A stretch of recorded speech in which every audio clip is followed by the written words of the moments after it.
j'espère que vous allez bien. Je vous retrouve pour une nouvelle série de vidéos. Je teste. Voilà, c'est le nom de cette nouvelle série de vidéos. À travers ces vidéos, je vais essayer de refaire des recettes de cuisine une fois par mois de grands chefs, cuisiniers, pâtissiers, des fois de blogueurs ou blogueuses, des recettes qui m'intéressent.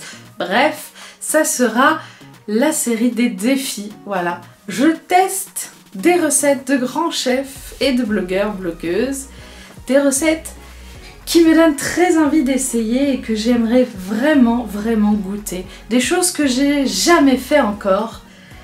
Et voilà, il faut essayer, il faut se lancer. Donc dans cette première vidéo de ce mois de septembre, je teste le cordon bleu de Philippe Etchebest. Voilà, un grand chef cuisinier très connu. Voilà, donc petite coupure, j'avais oublié la tablette. Alors la petite particularité de Philippe Etchebest, si vous ne le savez pas, il a ouvert une chaîne YouTube. Voilà, je ne savais pas, j'ai découvert ça il y a quelques semaines. Il a ouvert une chaîne YouTube où il partage ses recettes et malheureusement, ces recettes ne sont pas détaillées à l'écrit. Ce ne sont que en vidéo sur la chaîne YouTube, ce qui est un peu compliqué. Du coup, il me faut la vidéo en même temps que je cuisine pour pouvoir arriver à refaire la même chose. Donc j'ai ici sur le plan de travail tout ce qu'il me faut. Voilà, j'ai ici sur le plan de travail tout ce qu'il me faut pour refaire sa recette. Donc 3 assiettes, pourquoi? Parce qu'il va falloir de la chapelure, de l'œuf et de la farine pour pouvoir tremper les morceaux de volaille. Moi en volaille j'ai choisi la dinde. Voilà, c'est ce que j'avais, c'est ce que j'ai choisi. Donc je vérifie juste en description bien sûr la recette pour être sûre, voilà, d'avoir les bonnes quantités d'ingrédients. Donc il me faut bien sûr la farine que j'ai failli lâcher. Voilà, la chapelure fait au Thermomix. Alors, on a voilà, 2 morceaux de volaille, du sel, du poivre. Voilà, du jambon, les tranches de fromage, farine, chapelure. Donc, c'est bien 2 œufs. L'huile et le beurre, j'imagine que c'est après pour cuire. Donc, pour le moment, on est bon. Ok. Voilà, donc je reprends YouTube qui a voulu faire une mise à jour. Du coup ça m'a enlevé ma vidéo forcément. Voilà, donc là mon objectif c'est d'ouvrir en deux le morceau de volaille.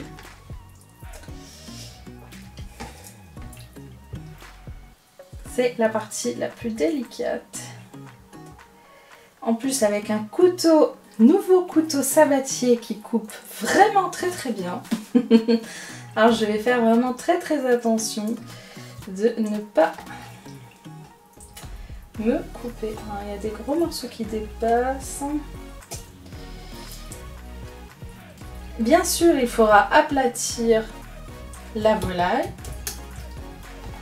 Et ces morceaux là, je vais les garder du coup pour boucher les trous. Voilà. Ok, donc je regarde la vidéo un peu en même temps pour voir où j'en suis et qu'est-ce qu'il me reste à faire. Ok, donc maintenant il va falloir que je tape la volaille. Donc je vais prendre un morceau de papier cuisson.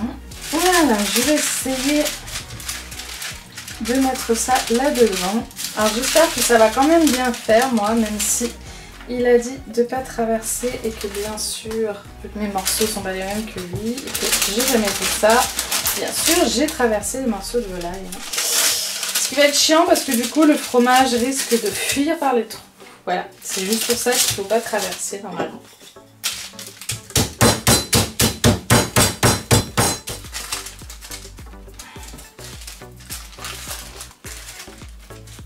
Voilà. Malheureusement, moi j'ai traversé, donc c'est un peu compliqué d'arriver à reboucher ça correctement. Les petits morceaux là aussi, il va falloir les taper également. Hop, parce que sinon je pourrais pas m'en servir. Hop, voilà. On va les mettre là, j'espère que ça ira. Parfait. Allez, on reprend.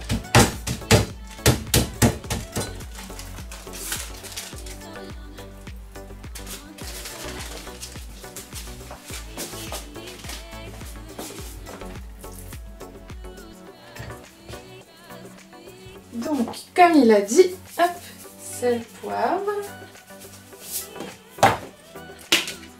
Peut-être mettre un poil moins de poivre que lui. Hein. Parce qu'il ne faut pas abuser non plus du poivre. Voilà. On continue la vidéo en même temps. Ok, donc on commence par la tranche de jambon à l'extérieur. Donc le marteau à viande, c'est bon. Je peux le mettre derrière. Le couteau, on va le tourner dans le sens qui ne regarde pas mes mains, parce que je suis capable. Voilà. Donc une tranche de jambon qu'il faut couper en deux. Ça va être le plus compliqué du coup, vu que j'ai plus de place sur ma planche. Voilà.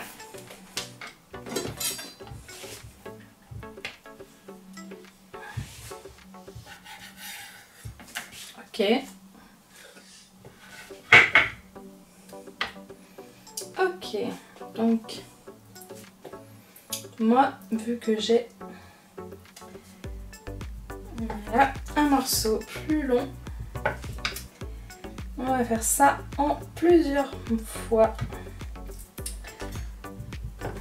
Lui, il a un morceau beaucoup plus large et moins long que le mien. Moi, c'est le contraire. J'ai un morceau plus long. Bon, c'est pas grave. On va essayer, voilà. Et pour le jambon, c'est pareil, hein, je pense qu'il faudra bien que je le plie en deux. Je pense que, voilà, ça suffira largement. Donc ensuite, on met le jambon. Ok. C'est vrai que pour faire des épaisseurs, on aime le fromage et si on veut que ça coule un petit peu, eh ben, vous mettez le double fromage. Voilà, donc lui, il a déjà rempli les deux.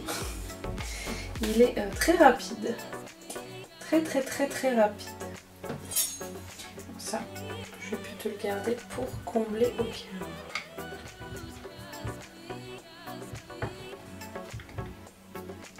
Hop. On va éviter de gâcher le fromage. Voilà. Et je pense qu'un morceau fin comme ça, ça suffira largement. Nickel. Donc il restera même un peu de fromage que je peux même goûter. Tiens, d'ailleurs. Délicieux. Donc la deuxième moitié du jambon. Voilà. Je vais refermer. Ça va très bien. Je finis la deuxième.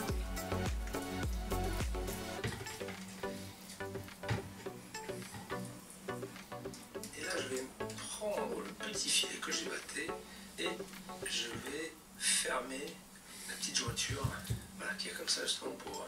Bah, moi malheureusement, je pourrais pas. Voilà, je pourrais pas fermer comme lui exactement à 100%. Donc voilà, pour l'instant, la première étape est faite. Ok, donc là, voilà. Malheureusement, voilà, je pourrais pas fermer à 100%.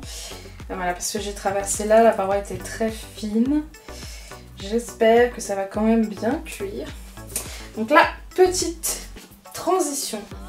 Je débarrasse pour l'étape numéro 2. Ok, donc c'est l'inverse. Voilà, on commence par la farine. Donc on prend les morceaux.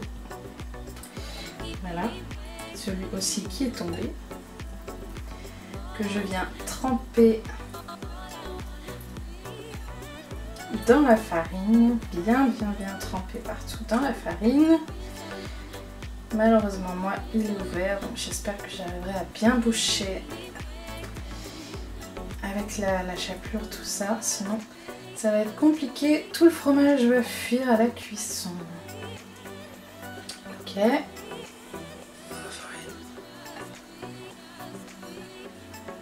Ensuite je vais tapoter pour enlever l'excédent de farine. Ensuite je passe dans les œufs. Il faut qu'il y ait de l'œuf partout pour que la chapelure colle après derrière. Regarde la forme. Ensuite je repasse dans l'œuf. Attention, pas dans la farine. Sinon si on met dans la farine, ça fait des gros morceaux de farine. Après l'œuf, ça fait un gros tas de merde. Donc dans l'œuf. Et ensuite on remet dans la chapelure. Voilà, on panne 2 fois en fait. Ça fait une panure un petit peu plus épaisse. Ok. Donc, ça va être dur de faire la mienne étant donné qu'elle est bien ouverte et que tout va fondre à mon avis. Voilà. On repasse dans l'œuf pour faire plus croustillant. Et j'ai pas assez de chapelure. Après un petit lavage de main. Voilà, je remets la chapelure. Alors que je fasse attention parce qu'il faut aussi que je fasse le deuxième, qui malheureusement ne va pas avoir assez de chapelure. Et vous voyez que j'en mets partout. Parce qu'il m'aurait fallu des assiettes plus grandes.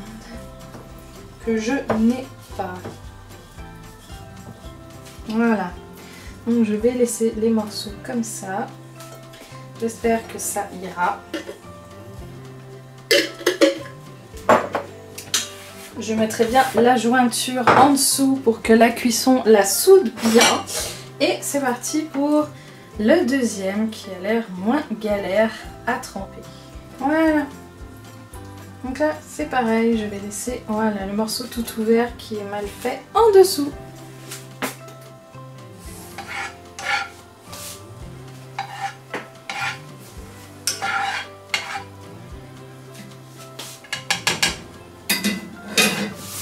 On va essayer, voilà, faire en sorte que ça se soude bien. Malheureusement, c'est la poêle la plus grande que je possède.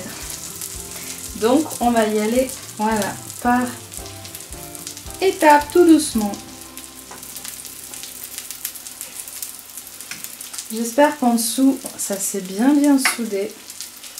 Que tout mon fromage ne va pas fuir.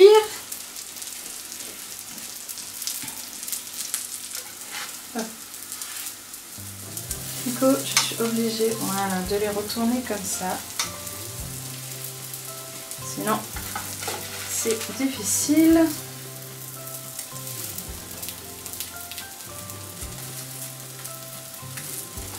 Je laisse bien cuire des deux côtés.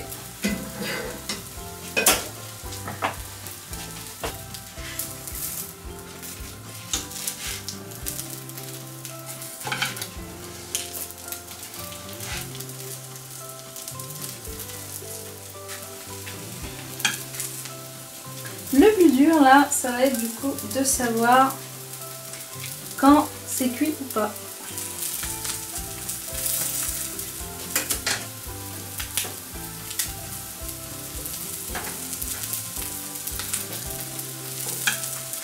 Il va falloir que la dinde soit bien cuite. Donc voilà, les morceaux sont cuits. Voilà, je me penche un peu pour que vous me voyez. Les morceaux sont cuits, il n'y a plus qu'à goûter pour savoir si c'est bien cuit et si j'ai réussi la recette.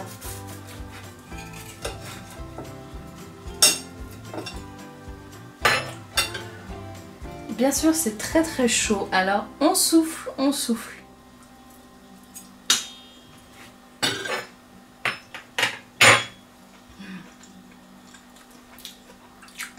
C'est vraiment super bon. Je vais essayer d'être dans le champ peut-être. Voilà. C'est vraiment super bon. C'est hyper bien réussi. Pour moi, c'est très bien cuit. Voilà, du coup, à quoi ça ressemble. Je vais vous montrer ça ici avec un peu plus de lumière. Voilà le cordon bleu de Philippe Etchebest. Bon, finalement j'ai traversé les morceaux de poulet, enfin les morceaux de dinde, mais vu que j'ai utilisé des fromages type fromage burger, ça met longtemps à fondre et finalement ça coule pas tellement, vous voyez. Ça coule un petit peu, mais finalement c'est joli, ça fait comme un cordon bleu classique industriel qui au bout d'un moment commence à couler par le bout. Voilà, c'est hyper bon. J'ai hâte de manger du coup parce que l'heure du dîner a sonné. Il va falloir que je prépare du coup mon accompagnement pour aller avec ce magnifique cordon bleu maison. Voilà, en tout cas pour moi c'est recette 100% valide. Si vous aussi vous avez envie de tester la recette de Philippe Etchebest de cordon bleu maison, je vous mets tout dans la description. Tout ce dont vous avez besoin. En tout cas, moi j'ai hâte de manger ça.